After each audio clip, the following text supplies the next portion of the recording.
Paranaguá e que horas ele vai voltar para casa. Senhor José, conta essa história aí pra gente direitinho. De onde o senhor é e como o senhor fez para chegar até aqui? Eu sou de Paranaguá, mas estou morando em Antonina agora. E saí 6 horas de Antonina e estou aqui. Só vou voltar às 11h15 da noite. Aí vou pegar minha bicicleta e vou direto para Ponta da Pita, 5 quilômetros.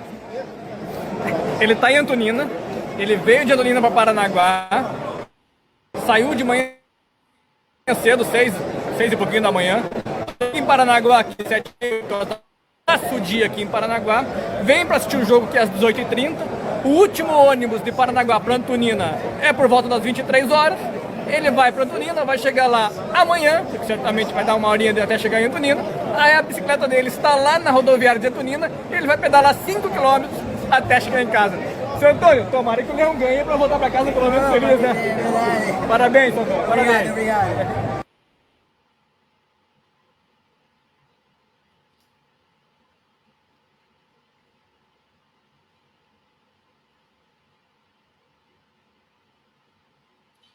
Olá, amigos. Muito boa noite. Uma noite de sábado, onde houve a estreia do Rio Branco no Campeonato Paranaense de Futebol. Uma infeliz estreia, né? Perdemos de 2-1. Mas o que importa é que o Campeonato Paranaense teve início, as equipes em todo o estado se movimentando, torcidas de um lado ao outro, um comemorando, outras não. E nós aqui em Paranaguá, nessa noite também estreamos. Estreamos um programa chamado, né, Conversa Salgada, onde eu, Angel Salgado, jornalista aqui do município, vou fazer entrevistas com algumas pessoas, algumas personalidades, abordando sempre alguns temas referente à nossa cidade, referente ao estado, referente ao Brasil, ou seja, aquilo que puder ser notícia e que nós pudermos debater com pessoas que possam trazer informações para que a gente possa sempre fazer reflexões a respeito do momento em que vivemos, seja na área do esporte, seja na área da cultura, seja na área social, enfim, as áreas que nós, cidadãos, estamos habituados a viver. E hoje falaremos com duas pessoas que eu particularmente, uma delas eu sou muito fã, como jornalista, sempre foi uma referência para mim no jornalismo, e eu tenho assim um orgulho, uma honra muito grande, uma satisfação. Hoje, para mim, é um dia que é um daqueles que marcam a minha história enquanto profissional, porque eu vou estar conduzindo um programa junto com Valmir Gomes, que é uma sumidade no jornalismo esportivo, na crônica paranaense, é uma pessoa que eu tenho um profundo carinho, eu ficaria aqui por horas adjetivando o senhor Valmir Gomes, como pessoa e como profissional. Tive a honra, o prazer de conhecê-lo alguns anos atrás, e hoje eu tenho a felicidade, dada por Deus, de compartilhar uma tela com ele. Eu que por anos e anos, eu assistia na CNT, do programa Mesa Redonda, junto com outros grandes do jornalismo paranaense, e ele pode ter certeza que foi uma das minhas inspirações para que um dia eu pudesse ser, em algum momento, jornalista esportivo. Valmir, feita essa apresentação inicial, meu querido, eu quero te dizer que eu estou muito feliz em poder compartilhar a tela nesse meu canal chamado Conversa Salgada. Muito boa noite, meu querido.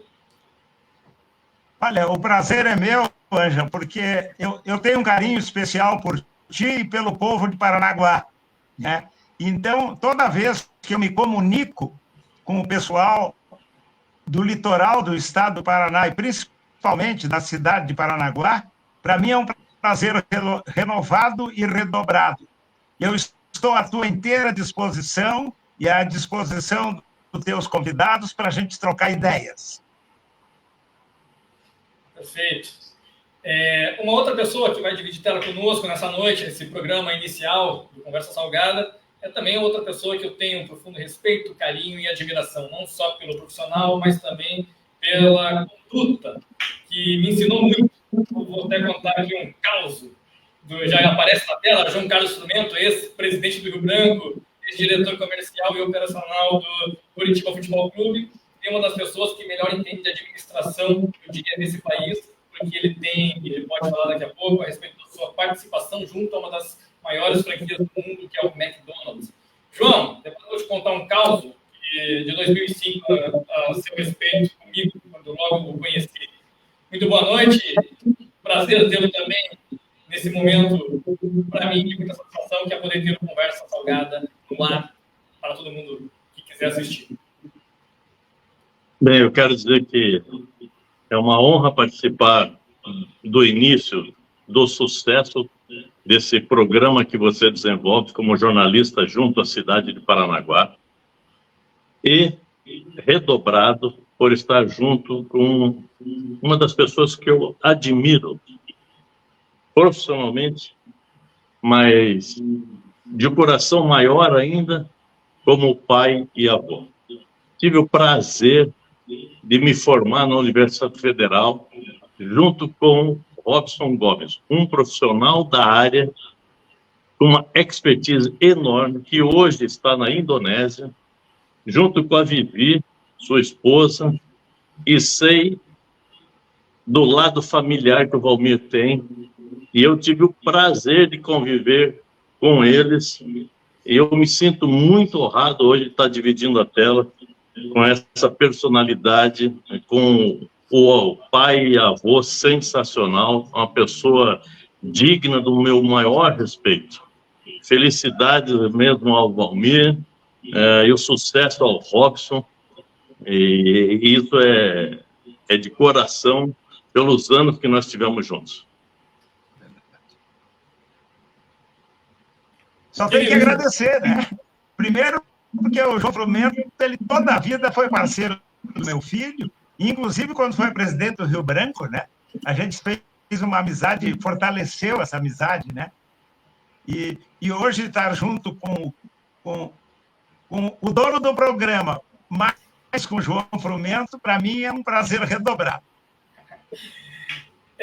Meus queridos, hoje nós tivemos aí o início do Campeonato Paranaense e a gente não vai entrar no Conversa Salgada nas minúcias da rodada, do que aconteceu em campo, porque isso, a crônica esportiva de rádio e de televisão, ela vai fazer com muito mais, digamos assim, competência do que esse jornalista.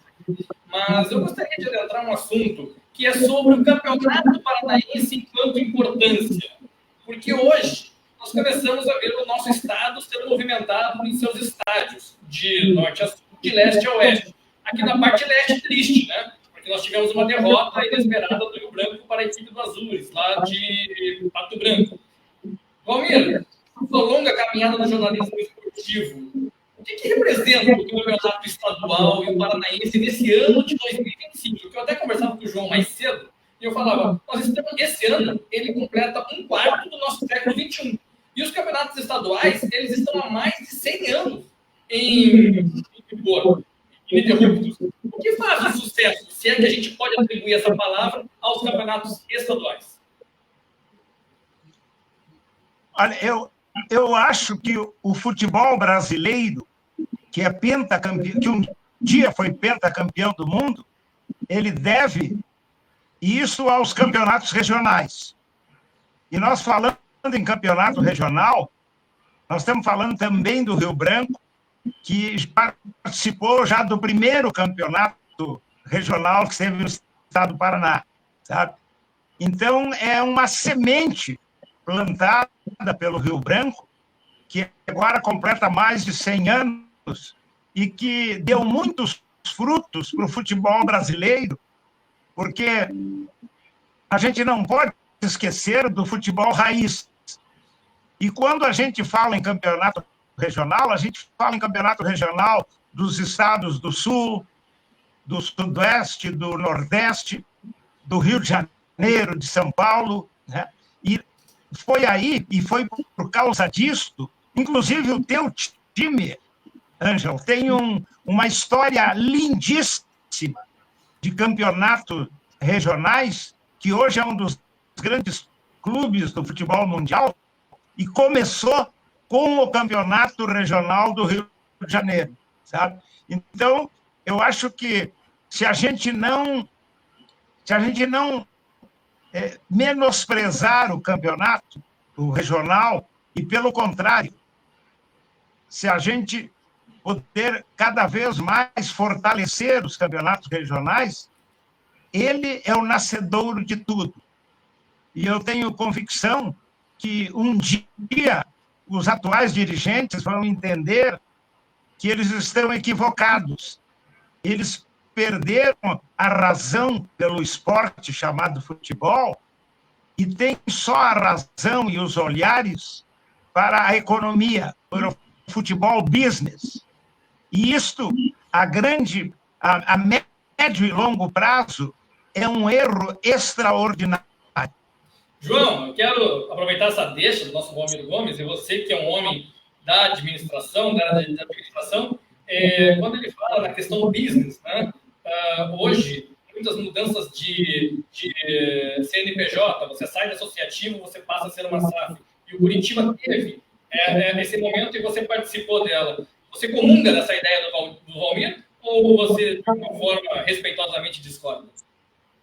Não, eu concordo, mas vou juntar com o pensamento inicial que você fez sobre estarmos num quarto de século. E, complemento, como o próprio Valmir falou, nós somos um clube centenário. Os regionais sempre alimentaram os grandes clubes, porque é onde se nasce o jogador, se nasce na cidade. E as cidades vivem do futebol, as cidades pequenas vivem do futebol. Então, os campeonatos regionais não podem morrer. É lógico, imagino que vôlei, basquete, futebol, a cada ano vão passando por adaptações nas suas regras, na sua movimentação, e hoje se joga internacionalmente, mas você não pode acabar com a base. E isso é um erro dentro dos calendários. O Brasil adora ter um calendário parecido com os campeonatos internacionais e, como o Valmir falou, é um erro em que, na frente, eles vão matar o nascedouro dos jogadores que eram de base. Porque hoje, gente, eu escutei uma vez, tecnicamente, conversando com o pessoal no profissional, que o jogador hoje não joga mais no terrão, não joga mais nos campinhos. Isso só acontece nas cidades pequenas. Hoje eles vão para o grande centro e pedem lá o gramado lisinho, três fisioterapeutas, ficam tomando a alimentação passada em pastas especiais para o tipo de musculatura. Cara, bons tempos daquele que a gente formava os caras no terrão, bicho. E esses caras eram os caras que, quando Deus abençoa e dá a eles o talento, ele desenvolve isso. Ele desenvolve. Mas nasce no terrão, nasce onde na cidade pequena. Então, eu sou um cara que posso não ter vivenciado isso aqui, mas eu acompanho. Eu falo com você, falo com o Heraldo. Os campeonatos de bairros de Paranaguá são fortíssimos. O Valmir acompanha. Os campeonatos lá de Curitiba, a suburbana, são dificílimos. Então, gente, nós temos que repensar. Eu acho que tudo isso cabe, realmente, você juntar isso, diminuir um pouco o tamanho do bolso ou dessa ganância. Com todo respeito, eu vou fazer aqui uma citação que parece maluca, mas eu nunca vi uma pessoa em si valer 123 milhões de euros. Isso é uma coisa maluca, entendeu? Para um profissional. Isso é investimento no social, tanto numa cidade como num país. Isso é uma loucura. E nós pagamos por um jogador. Isso é uma loucura total. Nós temos que repensar isso. Valmir, quando a gente menciona jogar bola em terrão, mas hoje as cidades elas estão cheias dos concretos, né? Ou seja, os prédios tomaram conta, as pessoas precisam habitar, logo o setor imobiliário vem e adquire grandes áreas. Nós não temos mais esse espaço. E as canchas esportivas hoje de bairro, elas são aquelas quadras de futebol society, que é outro calçado, é outra dinâmica de jogo. Isso, na sua visão, tem prejudicado também a formação de atletas? A partir do momento que nós não temos mais campos em ruas, mas sim quadras societies. E vou emendar uma pergunta. hoje os gramados sintéticos, né? As gramas sintéticas, como aqui em Paranaguá, como na Arena da Baixada, no caso, como em São Paulo e também lá no Engenhão, parece ser uma tendência. O Clube Atlético Mineiro também menciona a possibilidade de colocar no seu estádio grama sintética. Essa diferença da grama natural para a grama sintética vai prejudicar a qualidade do jogo, na sua opinião? Olha, tudo tem um princípio, um meio e um fim.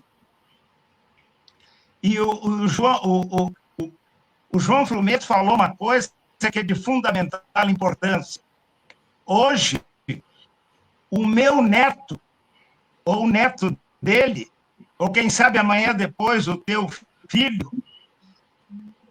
eles, quando vão pensar em jogar futebol, eles já ganharam um tênis da Nike de R$ 1.800, sabe? Eles nunca pisaram no meio-fio, eles nunca pisaram na terra, como lembrou o Frumeto. O que tu tem que ter é o contato direto do teu pé com a bola, mas no maior terrão possível. Se não tem isto no momento, sabe, por causa da inflação imobiliária, e eu entendo que aí é o lado econômico, sabe? Então, tu tem que procurar lugar apropriado para fazer isso. Não cimento, não grama sintética, fazer na terra mesmo. O Alex, esse extraordinário jogador do Curitiba, ele começou em Colombo na terra. Eu estou dando o exemplo do Alex, mas nós poderíamos ficar a noite inteira falando. O Braulio, o extraordinário meia do Internacional, ele foi descoberto, sabe como? Tinha um condomínio de prédios e tinha um terrão no meio. E os guris faziam pelada ali. E um diretor do Internacional, da sua janela, viu os guris treinar. E dois chamaram a atenção dele. Quem era? Era o Braulio. Na terra, de pé descalço, com a bola de tento, sabe? Isso é a natureza, isso é o princípio. Não é um tênis famoso, não é uma bola de R$ 1.500, não é nada disso. É uma bola comum, é um lugar comum e é pé descalço. Outro dia, eu vou dar um exemplo. Outro dia, quando tinha esse negócio da pandemia, eu tomava a vacina aqui próximo da sede do Paraná Clube, que eu moro próximo da sede do Paraná Clube. E tem um posto de saúde ali. E eu atravessei a praça e fui lá no posto.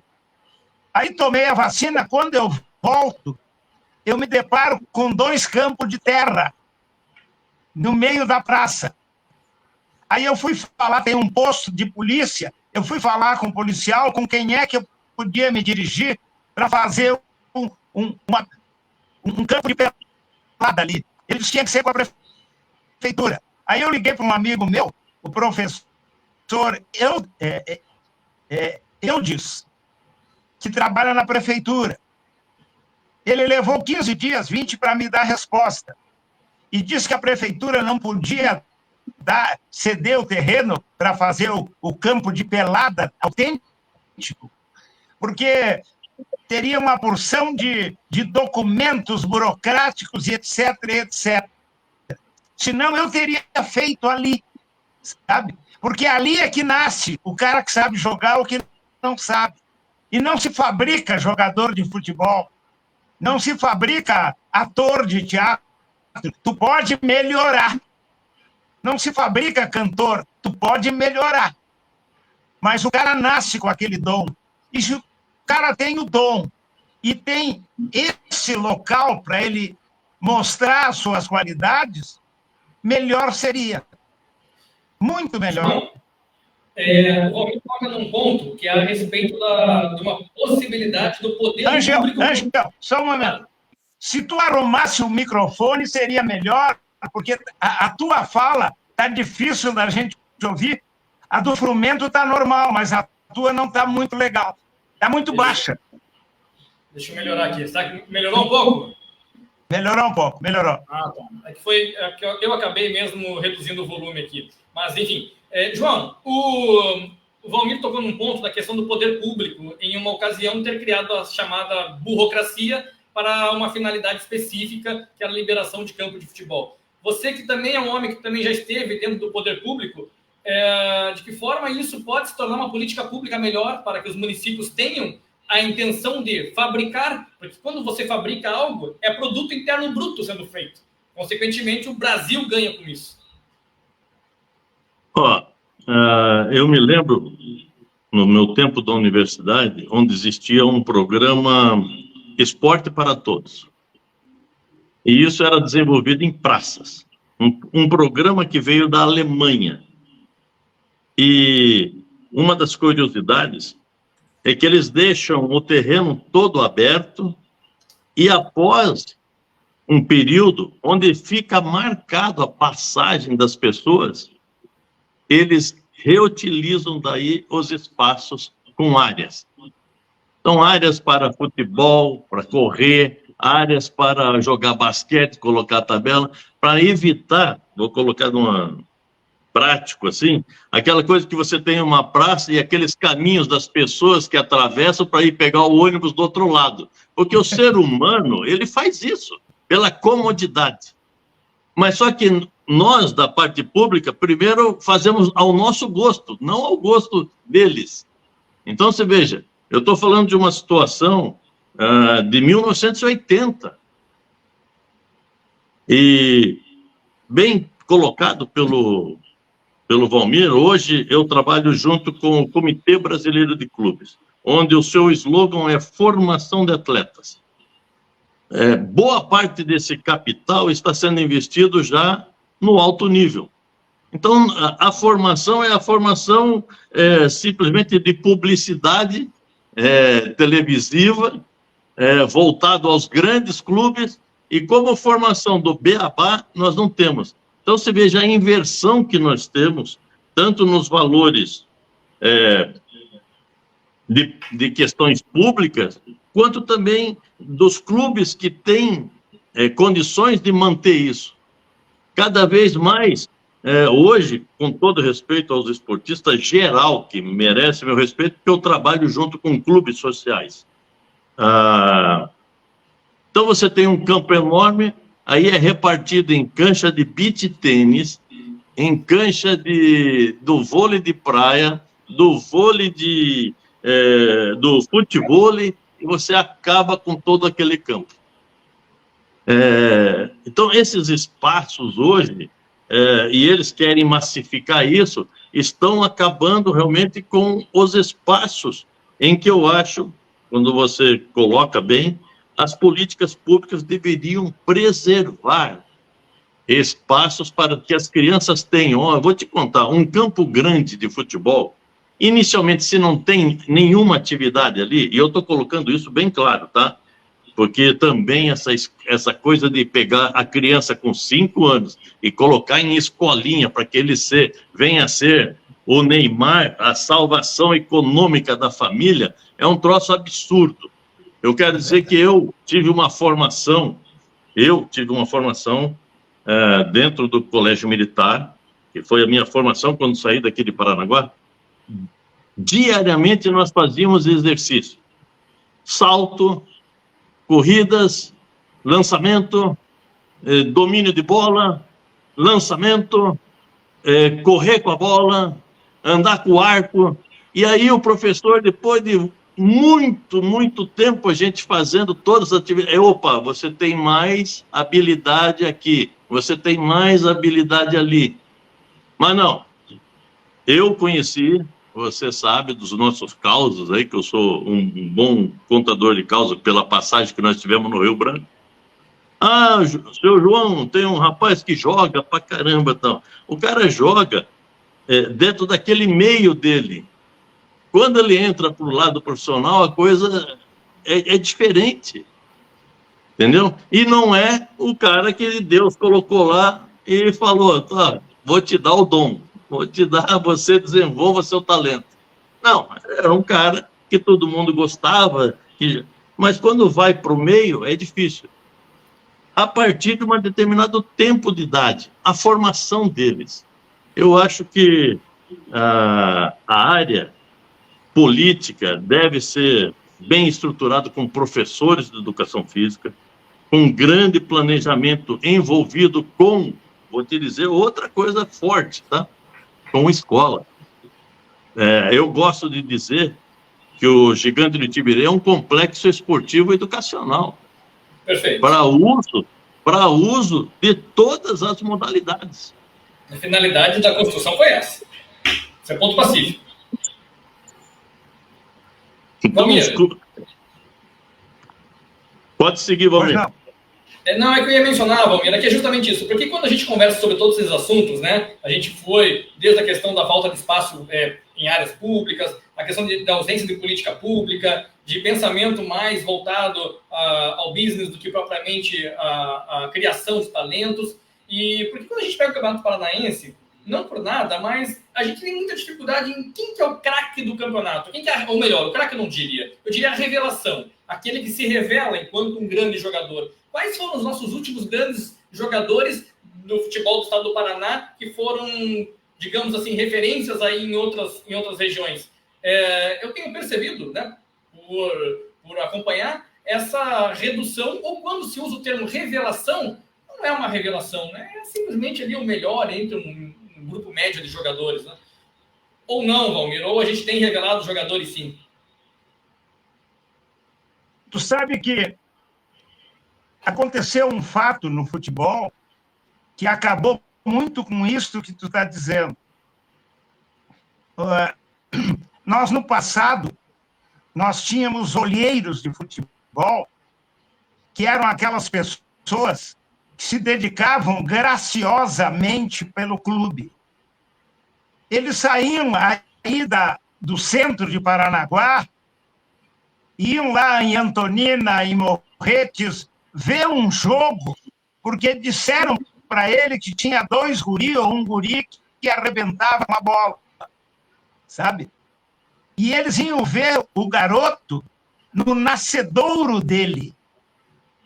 Sabe? E, lamentavelmente, o profissionalismo em excesso do futebol acabou com esses olheiros. Hoje, o futebol é comandado por gente altamente profissional que nunca sentiu o cheiro do Zig no vestiário, que nunca deu um chute numa bola, mas que fez o curso da CBF caríssimo, sabe? E aí tem o diploma e pode trabalhar nos clubes, porque tem o diploma da CBF. João, analista de desempenho, João. Não, analista de tudo, sabe? E esses camaradas mandam no futebol hoje. Olha aqui, ó. No meu tempo, no tempo do Frumento, os nossos antepassados, os pais, os primos, os parentes que gostavam de futebol, ajudavam no futebol sem lucro nenhum e tinham um olhar clínico para determinado garoto que podia ir seguir carreira. Hoje, não. Hoje o guri, ele já é comandado por um... Não viu esses guri do Palmeiras aí, do Palmeiras e o outro, o que veio aqui pro Atlético e agora está lá na Espanha. Os dois foram para a Espanha. Eles eram tidos e havidos como os novos Pelés. Mas para aí. Esses caras que disseram isso não viram o Pelé jogar, não viram o Zizinho jogar, não viram o Alex jogar, não viram o Inúmeros, o Rivelino, sabe? Não é assim. Não é assim que se faz futebol e não é assim que se faz jogador. Eu E quero... tu tem que dar espaço para esses meninos, para eles errarem quando eles saem lá da vila deles e vêm treinar no Rio Branco. Eles sentem isso. Então, tu tem que dar um tempo para eles, sabe? Para eles se adaptarem, sabe? Para eles... Olha aqui, ó. Tem cara que joga de pé descalço ou pé no chão, como queiram, que é um fenômeno. E quando ele bota a chuteira, ele fica comum. Então, tem que ter a adaptação do calçado para ele. Foi justamente isso que Agora, isso tem que ter tempo e tem que ter conhecimento. Esses caras formados pela CBF não tem nem tempo nem conhecimento. Ó, só isso aqui, ó. Ó. O Valmir levantou a bola e me dá um saudosismo. Meu pai era o diretor de futebol da época e tinha uma relação, oriundo profissionalmente, de Santos. E eu tive a oportunidade de sempre acompanhar meu pai e lembro-me de um fato em que, ali em Registro, numa lanchonete, nós paramos indo para Santos, e meu pai viu uma pessoa e falou assim, o Joel Mendes. Eu falei, poxa, eu era garoto, e falei, pô, diferente, né, da televisão, calção, a pessoa lá, vai lá e fala com ele. Oi, você é o Joel Mendes? Sim, sou. Poxa, meu pai é do Rio Branco, tá, pô, que bom, não sei o quê. E aí meu pai chegou, conversamos, meu pai perguntou, não, eu fui vendido, eu vou jogar no Santos. Meu pai falou assim, você sabe ir para Santos? Eu falei, não, me falaram, vou a São Paulo e desço a Imigrantes. Falei, não, vem comigo, nós vamos entrar por São Vicente. Vai atrás. E nós atravessamos a Ponte Pêncil, ele foi atrás, meu pai deixou ele no Urbano Caldeira, né? Lá, entramos, falou com o pessoal. E daquele momento, vocês imaginem a satisfação que eu tive. Nós ficamos em Santos, meu pai, eu tinha os meus avós paternos lá, e minhas primas, minha tia, e o Joel me convidou para assistir o treino. Então eu fui para o vestiário com Pelé, Carlos Alberto, Clodoaldo, Edu, Negreiros, e tinha o Hermes lá ainda. Então, o que o Valmir está falando desse olheiro, e eu, lógico, meus cabelos brancos me denunciam que eu não fiz mestrado e pós-doutorado e pós-mestrado em Harvard, que hoje é a palavra-chave, tá? Com a alta tecnologia. Então, esses analistas de desempenho, eu não sei qual tem uma influência incrível. Eu até vi 2 reportagens que falavam assim, tal jogador só pode jogar 30 minutos, porque daí o ácido lático e compromete a panturrilha dele e tal.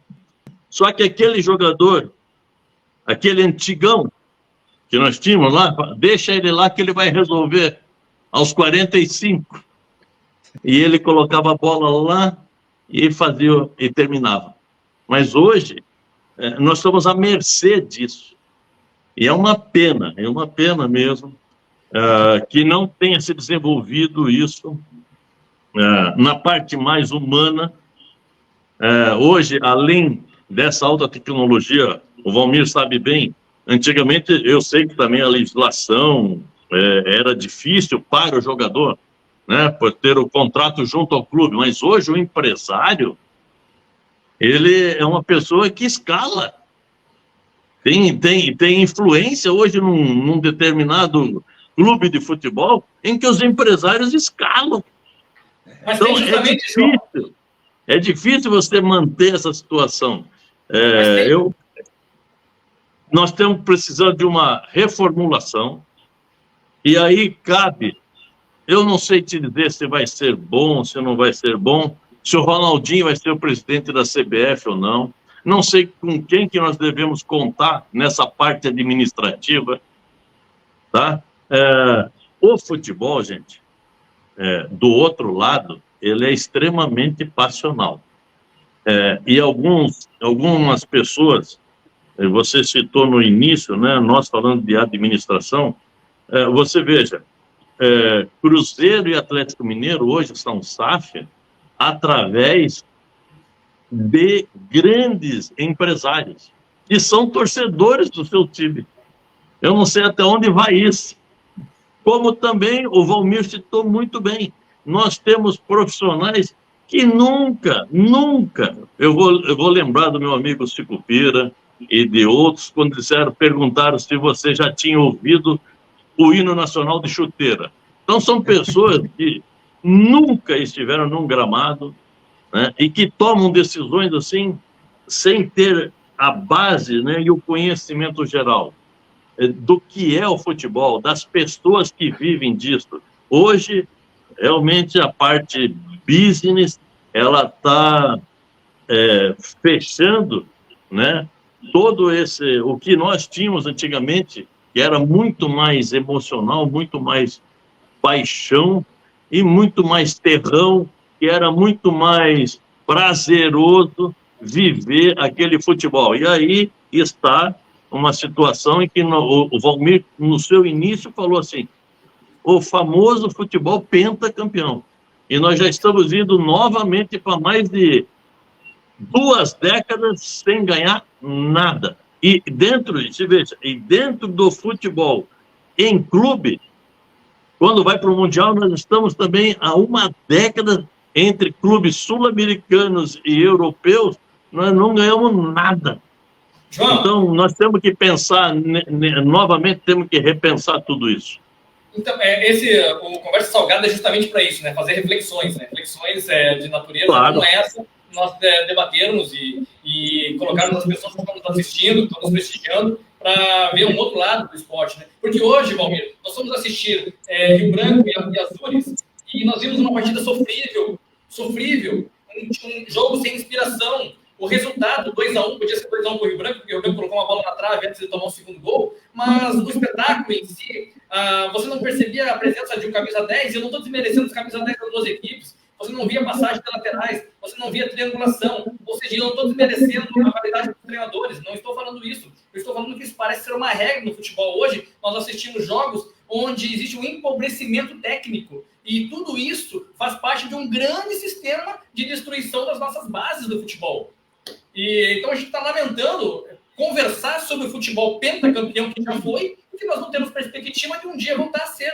Porque, de fato, João, quando você menciona que nós estamos indo para mais de 24 anos aí, como jejum de 70 a 94, mas com um detalhe, em 78, pelo menos eu não sou daquela época, mas pelo que eu vi, teve aquela armação entre Argentina e Peru que impede o Brasil de avançar. Em 82, o Brasil faz uma campanha espetacular com um futebol muito vistoso. Em 86, a mesma coisa. 2 títulos que poderiam ter vindo ali. Claro, 90 já não foi um outro período, e em 94 a gente retoma aí a conquista. Mas agora, de 2002 para cá, nós temos visto o Brasil perder para a Bélgica. Nós temos visto o Brasil perder para a Croácia em partidas eliminatórias. Alguma coisa está errada. Olha, tu lembrou uma coisa importante, que cabe bem nesse programa que nós estamos fazendo. O exemplo da seleção de 82 e de 86. Ambas não ganharam, mas encantaram, porque jogaram o futebol brasileiro. E encantaram não os brasileiros, encantaram o mundo. Sabe? Só que nós fomos copiar os europeus. Eles não tendo a capacidade técnica que nós temos, nós, quando eu digo, é os sul-americanos, de um modo geral, o que eles fizeram? Eles fizeram um futebol adaptado à maneira deles ser. Então, o encanto do futebol acabou. Hoje não são artistas da bola, são profissionais do futebol que correm 100 metros em 90 segundos, parece o Usain Bolt, sabe? Que pulam não sei quantos centímetros, sabe? Mas não é corrida, não é salto em altura, é futebol, sabe? sabe? Teria que ser diferente, teria que ser como era antigamente, sabe? Mas não. E outra coisa, vai ser difícil de mudar isto, porque entrou o poder econômico.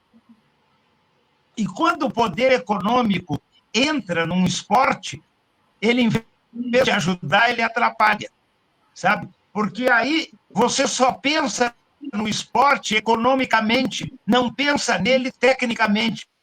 Seja vôlei, basquete, atletismo, futebol, seja o que for.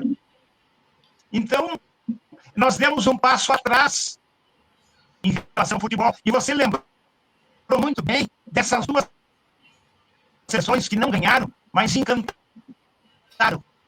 Eu tive a oportunidade de falar com um campeão do mundo uruguaio. E sabe o que eu ouvi dele? Eu estava numa roda onde ele estava. Ele disse que eles não acreditavam que tinham ganho da seleção brasileira, os uruguaios, em 50, porque eles sabiam a força do futebol brasileiro. Mas no futebol ou no esporte a gente ganha, a gente empata ou a gente perde. E o Brasil perdeu o jogo para os uruguaios. Nada contra os uruguaios. Muito pelo contrário. Eles tinham jogadores extraordinários também. Mas eles, mesmo vencedores, eles acreditavam na nossa qualidade individual técnica. Sabe que eu sinto saudade, Valmir? Eu sinto saudade de ver um gol igual aquele do Denner, quando ele pega uma bola no meio campo, passa por 4, 5, 6, 7 jogadores, dribla o goleiro e faz um gol. Eu não me recordo se foi no Canindé esse jogo, mas me recordo do estado do gramado, completamente eslameaçado, e ele driblando todas aquelas adversidades naturais, né, do estado do gramado e, consequentemente, os seus atletas, os seus adversários. E o declínio disso resulta justamente nesse saudosismo que hoje estamos aqui. Porque estamos falando de um período pretérito sem a perspectiva de que novas situações poderão mudar a ponto de nos trazer novos Denners. Eu sei que não vai acontecer, mas algo próximo. E quando surge alguém como o Neymar, aí vem o business e transforma num produto que não é do futebol. É um produto midiático. E aí ele vai jogar poker, e aí ele vai fazer isso e aquilo, influenciando pessoas de uma forma, aí eu vou ter que, infelizmente, né, dizer que de forma negativa, quando a influência deveria ser a sua habilidade profissional em campo. Eu não estou me referindo ao Neymar e a vida dele, ele faz o que bem entender e eu não tenho nada a ver com isso, óbvio. Mas tem pessoas que quando Deus dá uma bênção, elas são referências para outras. Elas deveriam se imbuir dessa referência e da sua responsabilidade sobre outras pessoas. E deixar, digamos assim, suas particularidades outras para depois. Mas, enfim, João. Esse papo dentro do programa, que é salgar um pouco essa conversa, para que as pessoas tenham uma reflexão.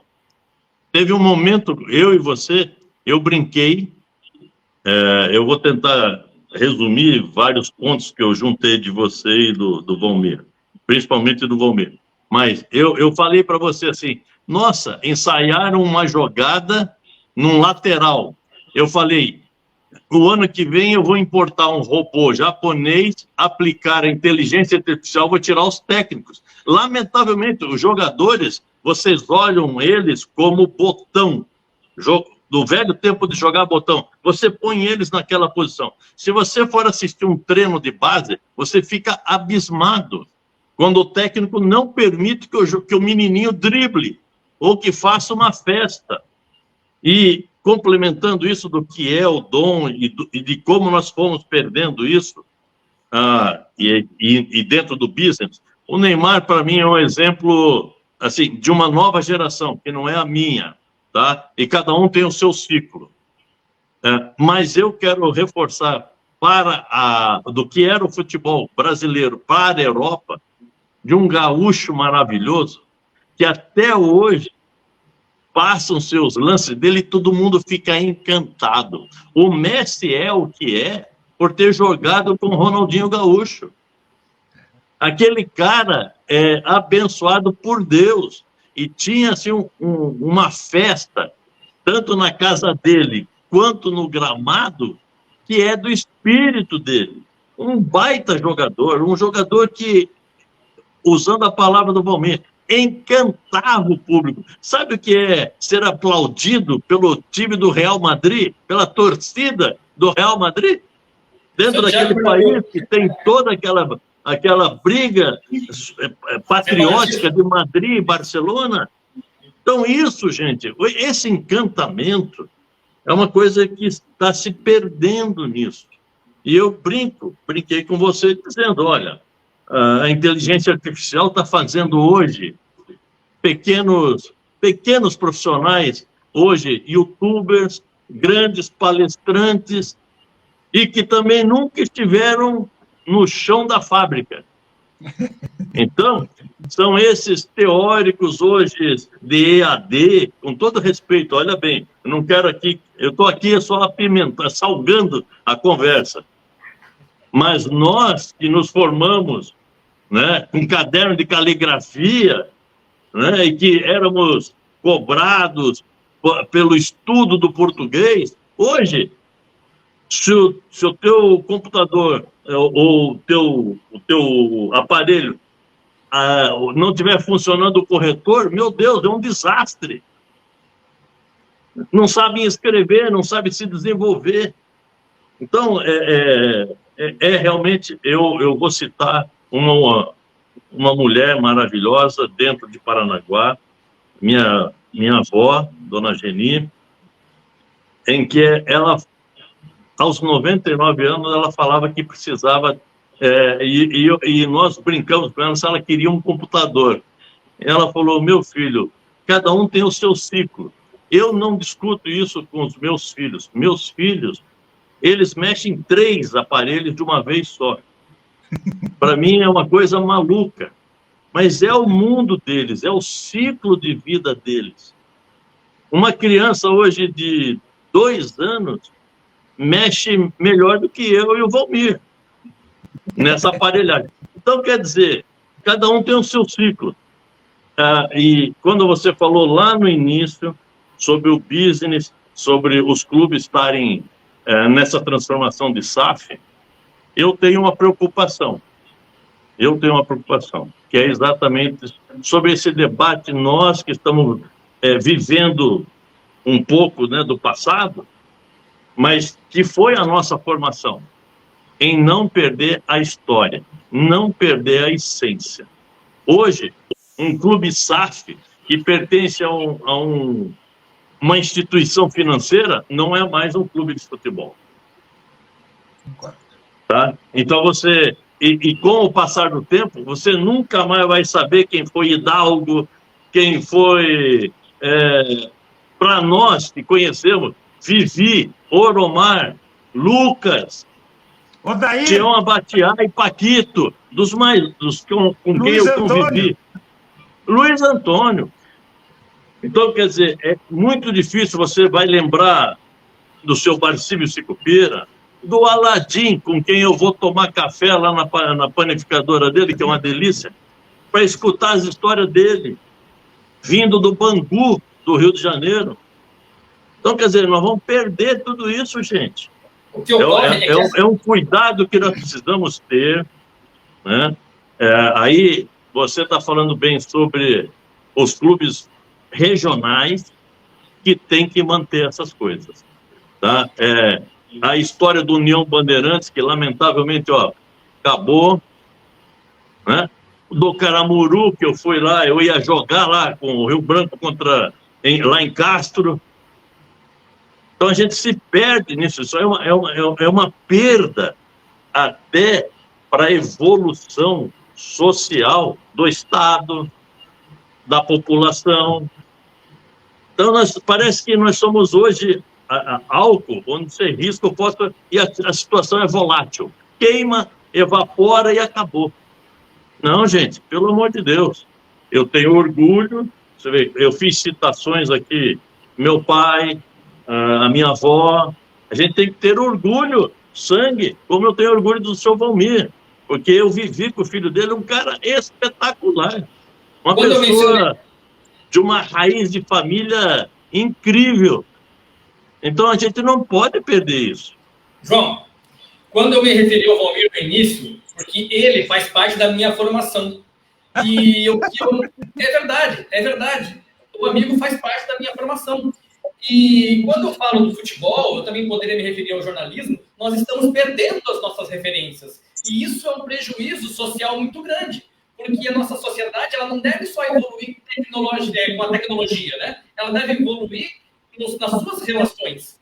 Valmir, a gente tem mais aí 5 minutos de programa, eu tinha outros assuntos para a gente colocar aí para apimentar, mas eu acho que é um desafio muito grande quando eu pensei, vou fazer um programa de 1 hora, sendo que hoje as pessoas estão fazendo isso aqui no computador, na tela do computador, na tela do smartphone, e vão passar a imagem. Aí eu falei, não importa se as pessoas vão passar. O que importa são os nossos conceitos, os nossos valores e o que nós podemos agregar. Se então um programa de 1 hora você ficar assistindo, eu pensei, eu preciso trazer pessoas com uma capacidade de prender a atenção, e eu espero que o público esteja gostando. Valmir, nós temos mais 5 minutos, mas eu tenho uma colocação a fazer, gostaria que o amigo refletisse sobre justamente isso, né? Um recado aos jovens, ao público mais novo, da importância das referências para nosso crescimento pessoal.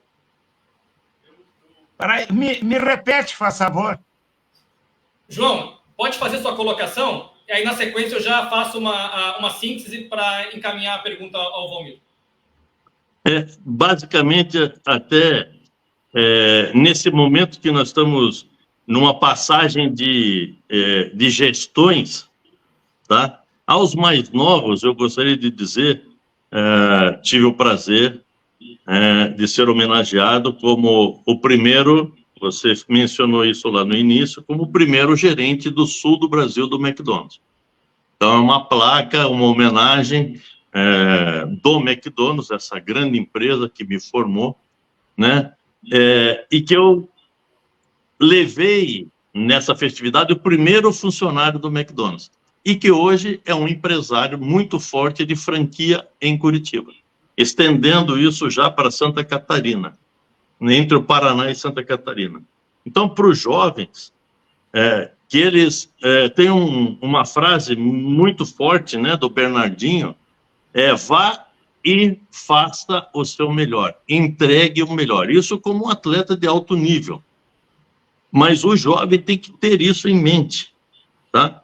E palavras-chave como se fala tanto, você vê hoje em camisa, respeito aos mais velhos, respeito à história. E não se cresce, não se faz escada pisando em outras pessoas, tá? Trabalhe, compre o tijolo, compre o cimento e vá fazendo degrau por degrau o caminho da sua vida, mas não pise nos outros. Essa é uma questão de gestão, é uma questão de desenvolvimento pessoal, tá? De coletividade, de sociedade. E eu espero encontrar o Valmir em Curitiba, tomarmos um café e revermos toda essa conversa. E a você e para quem estiver acompanhando, é o início de um grande programa de sucesso e que isso vire debates no dia a dia do Parnanguara. Obrigado, tudo de bom. João, muito obrigado pelas palavras, principalmente por ter aceitado o convite, né, de imediato, assim como o Valmir Gomes. Para mim é uma responsabilidade muito grande conduzir isso e com pessoas do calibre do know-how de vocês. Valmir, eu quero, nas suas considerações finais, justamente que o amigo faça uma reflexão da importância para os jovens, para as pessoas mais novas, para as futuras gerações, sobre a manutenção de referências, para que elas se espelhem em pessoas, para que elas sejam pessoas melhores. E essa é uma colocação que eu gostaria que o amigo fizesse. Bom, o que o João Frumeto falou é o grande início para a gente ser não só um grande atleta, uma pessoa famosa, seja no aspecto que for, mas para ser uma boa pessoa, sabe? Porque ninguém de sã consciência é um grande atleta, um grande compositor, ou um grande cantor e uma má pessoa. Isso caminha mais ou menos lado a lado. Claro que, com o tempo, as pessoas vão se purificando, seja pelo motivo religioso, seja pelo motivo da família, seja pelo motivo que for. Agora, eu tenho um exemplo extraordinário dos meus pais, porque eu sou de uma geração, eu tenho 80, esse ano eu vou fazer 84 anos. Eu sou de uma geração que os filhos respeitavam os pais. Eu sou de uma geração que bastava o pai olhar fixo para o filho e a gente já sabia que aquilo que nós estávamos fazendo estava errado. Sabe? Esta geração, as gerações que me precederam, foram perdendo isso. E foram perdendo de tal maneira que hoje é mais comum, e eu não estou falando especificamente sobre uma família ou sobre uma pessoa, mas hoje é mais comum do que era antigamente os nossos parentes, os menores, o neto, o bisneto, sabe? Ser cuidado pelas pessoas de fora da família. Porque o pai trabalha, a mãe trabalha, o irmão mais velho trabalha, sabe? E aquele menino, aquela menina que nasceu meio fora de época agora, ela é cuidada pelos de fora da família. Isso no meu tempo não acontecia. Essa história que a mulher não trabalhava fora porque era segregada, não. A mulher, ela era dona do lar. Claro que tinha as mulheres escritoras, cantoras, mas hoje não. Hoje, por necessidade econômica, a mulher tem que trabalhar fora. Porque a vida de hoje tinha que ser mais fácil que a vida de antigamente. Mas ela piorou. Sabe por quê que piorou? Quando eu digo piorou, piorou financeiramente. Porque hoje tem inúmeras situações que tu tem que gastar dinheiro que antes tu não precisava gastar. Se tu ligar a televisão nesse momento, eles vão te oferecer de um automóvel último tipo a um par de meias. E isso cria dentro de ti um consumismo, às vezes, e na grande maioria das vezes, desnecessário. Mas tu consome porque o teu vizinho tem, porque a tua parente tem, sabe? E aí as famílias passaram a trabalhar fora e eu fico abismado quando falam que um determinado menino ou menina foi para o colégio e o professor chamou a atenção da atitude da jovem ou do jovem, porque ele não é pai, ele não é mãe. O professor não é para ser pai nem mãe, mas ele se obriga a ser porque o pai e a mãe estão trabalhando. E aí ele está tentando ainda, o professor, a professora, sabe, ensinar o caminho. Eu, graças a Deus, eu posso ter os defeitos que tenha, mas eu tenho algumas virtudes que foi o meu pai e a minha mãe que me ensinaram. Respeitar o próximo, respeitar a religião do próximo, comprar. O meu pai dizia, sabe por que eu nunca me apertei financeiramente? Porque eu sempre gastei menos do que eu ganho. É simples. Só que o consumismo de hoje faz a grande maioria das pessoas gastar mais do que ganha. E isto abre um vácuo abre um caminho, abre uma estrada para, às vezes, as pessoas que têm a cabeça mais fraca se meterem em enrascadas para depois poder pagar aquilo que compraram, que não poderiam se meter, que não deveriam se meter, sabe? Então, quando eu digo que eu sou de uma geração que podia ser menos inteligente que a atual, vamos usar um termo assim para não nos diminuir muito, que não tinha tanto conhecimento como a atual tem, que não discutiria tantos assuntos diversos como a atual, mas nós tínhamos um caminho, sabe? E esse caminho começava pela instrução do pai e da mãe no lar, sabe? E daí a gente se formava, sabe? Ou não se formava, mas ia trabalhar, sabe? E tinha uma condição, sem menosprezo nenhum a ninguém, de viver dentro daquilo que a gente ganhava. Eu vou dar um exemplo. O programa não é político, é um programa até mais esportivo, mas tem um exemplo que eu acho extraordinário, porque é muito comum a gente falar da política negativamente.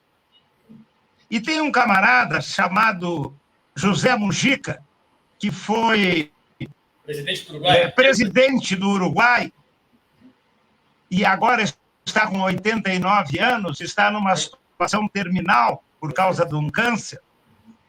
Esse camarada, com a simplicidade dele, ele dá um exemplo extraordinário para todos os políticos.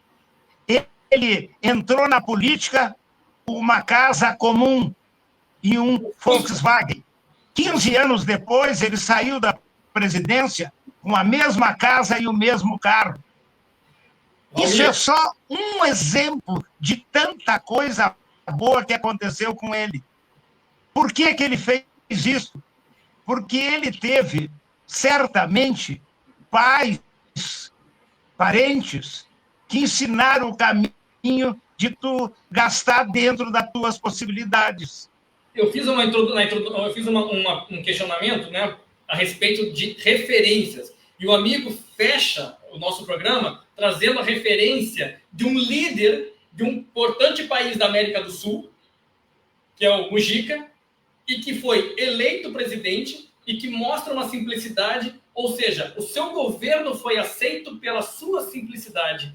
Ou seja, a população daquele país credenciou o voto a ele porque entende que ele é uma referência para a sociedade uruguaia. Então, e é isso que nós buscamos. Referências e a importância dela para que sejamos uma sociedade cada vez melhor. Eu quero te agradecer, Valmir, imensamente pela participação, por ter aceitado também esse convite. Eu sei que o amigo vem aí do Jogo do Paraná e do Atlético Paranaense, ou seja, a cabeça devia estar ali, toda ela voltada para o clássico, e aí eu faço esse convite para o amigo vir conversar ainda um pouco mais nesse adiantado da hora, 22 horas e 8 minutos, e o amigo nos traz essa lucidez intelectual. Eu quero te agradecer imensamente, porque se eu tivesse só esse programa para fazer, eu já diria que estaria suficiente para a minha realização enquanto, digamos assim... Olha, eu quero agradecer o teu convite, agradecer tu me botar junto com o João Frumento, sabe? E dizer que eu estou à tua disposição quando tu precisar, tá? Porque é de programa destes que nós precisamos, sabe? Muito obrigado, obrigado mesmo. Obrigado, João, obrigado, Angel, obrigado a todos que estão nos dando carinho da audiência. Um abraço a todos, um feliz fim de semana e até a próxima, se Deus quiser. Muito obrigado a todos que estiveram conosco nesse momento, que foi inédito aqui para a nossa cidade, né? Até desenvolver um projeto como esse. Eu já tive alguns frios na barriga durante o dia, e quando se aproximava o horário das 21 horas, esse frio ia aumentando cada vez mais, ou diminuindo a temperatura, né? Porque o frio é a diminuição da temperatura e não o aumento. Mas eu quero agradecer inicialmente a Deus pela oportunidade de poder conhecer pessoas como Valmir Gomes e como João Frumento, e agradecer a Deus pela possibilidade de conseguir colocar no ar alguma forma de colaborar para que as pessoas, através do esporte, através de um programa que se iniciou falando de esporte, tenham aí outras questões do nosso cotidiano para que possam nos fazermos pessoas melhores. Consequentemente, sendo pessoas melhores, teremos uma sociedade melhor. Obrigado, amigos, e até a próxima. O programa Conversa Salgada, ele vai voltar na quarta-feira com outro tema, com outros convidados, e espero que os amigos que estiveram conosco no dia de hoje estejam também conosco na quarta-feira. Muito obrigado a todos. Valeu. 1 hora e 10 minutos de muito conhecimento e de muita conversa salgada. Obrigado.